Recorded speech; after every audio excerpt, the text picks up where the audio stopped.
I can't answer that.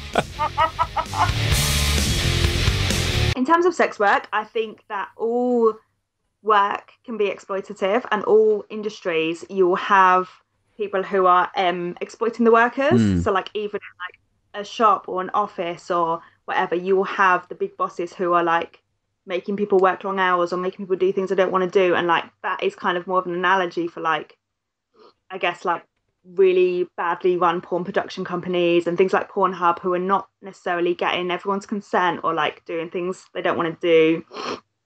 Obviously OnlyFans is a platform where you have control over what you're posting, and it's perfect. They still take 20%, they still shut down people's accounts without telling them.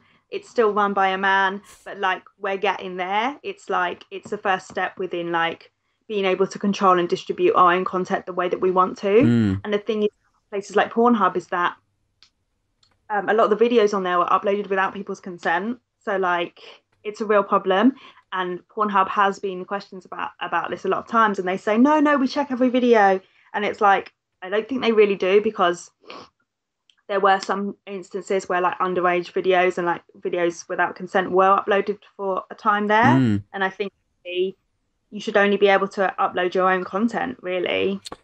Yeah, it can't be that difficult for them either. Like, I mean, this is the thing that I always marvel at with Twitter, where I'm like, how the fuck is it like 2021 and I can still create an anonymous account on Twitter, talk shit, like get a tweet onto the trends? Like, all of that should be restricted unless I have verified that I am in the place that I say that I'm in.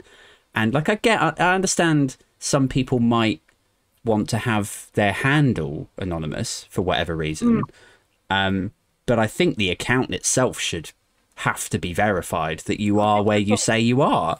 Where you say you are, as in like your specific location. At the minimum in the country that you say that you're in. Like if you're, let's say that you're trans and you don't feel comfortable having that publicly known, then that sort of scenario, I understand why you might not then get verified, and then everyone in your little Texan village knows that you're the trans kid, and you're like that sort of situation. There, really, like I think the problem is that things like Twitter are great for like people to connect and people to talk to people and be honest in a way that they can't always be. Like, a lot of sex workers are not out, a lot of trans people are not out, and like you can kind of like have a different persona, have a different handle, have a different picture, and you don't have to say who you are. And I think that's great, and it's like a really safe space for you to be able to talk about stuff. But I guess the problem is that when people hide behind these anonymous accounts and they're not posting positive things, they're not looking for their community, they're just doing it to troll people and to be bigoted, that's a separate issue. So it's like, this is like with anything, you have these rules and there are always people who will abuse the rules. So just because there are some people who abuse the rules, it doesn't mean the rules are bad. No. Does that make sense? Yeah, I agree to a point. I think the rules, it's not that the rules are bad. Like, the rules are obviously pretty good. Like with Twitter, if you read through the terms and conditions, which I have not, but if I did, I'm sure that they would say stuff like, you know, you can't be abusive, you can't do this, you can't do that. But people obviously fucking do. So I think like maybe it's not the rules that are bad, but the enforcement around them. And I feel like maybe it's the same with somewhere like Pornhub. I mean, I haven't looked in depth to their terms and conditions or some of the issues that they've got themselves into, but I imagine that if they've got a problem with people uploading footage of girls without their consent, maybe underage girls, I don't think, like, as a techie, I know that it is possible to put in processes that get rid of that issue. Yeah, so if they're not doing it, then it's because either they don't care or their tech departments are fucking shit. Yeah, well, I mean, the thing is that some adult sites, their tech department is pretty shit. If you ever looked at Adult Work, which is like the cam site, it looks like someone made it in the 90s and never updated it. Yeah, it took me ages to work out how to like update really easy things on my profile because it's just so badly. So I can believe that some of these sites, you know, the tech's not there, but yeah, I think you have a responsibility. If you're running an adult site, you have a responsibility to make sure that the content on that site is, you know, you at least try and make sure that it. You'd think that like the shame factor would take over, wouldn't you? Like, I don't mean like for the girls. I mean like for the guys that are running those sites.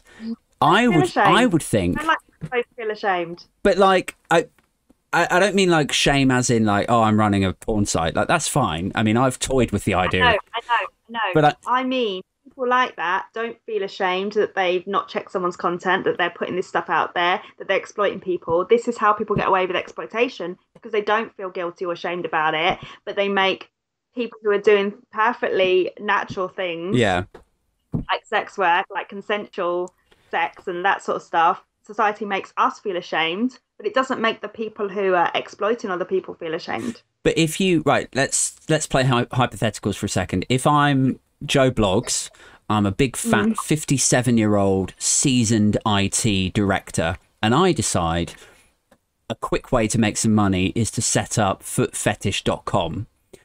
And the first 3 videos that are uploaded are by some anonymous user in the Ukraine, and all 3 of them are of underage girls. And let's say it's like, you know, they're like 13-year-olds, like too young, like in unmistakably too young. And what I'm thinking is, as me, the 57-year-old IT director guy, I would be thinking, I'd be worried, I'd be shitting my pants that I was going to be some sort of social pariah through all my friends and family when my face ends up in the Daily Mail and it says like, you know, Portsmouth-based IT director of child porn. So, like, I would be thinking ahead. I'd be like, how can I restrict people from doing this, and how can we stop stuff and verify it before it goes live on the, you know? So I'd think that would kick in. Once something becomes like that bigger corporation, it doesn't work like that anymore. It's bigger than that. It's like all these rich people who get away with stuff. Yeah.